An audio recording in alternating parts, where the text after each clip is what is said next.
วัสดีค่ะวันนี้เราจะมาเล่นรายการ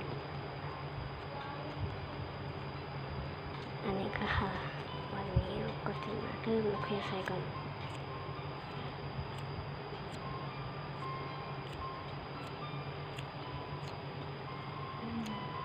ยืดได้จริงนะเดี๋ยวเรายืดให้ดู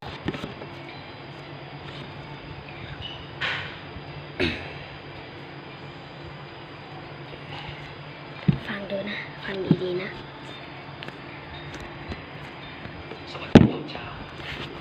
เราเริ่มจากอันนี้กันค่ะ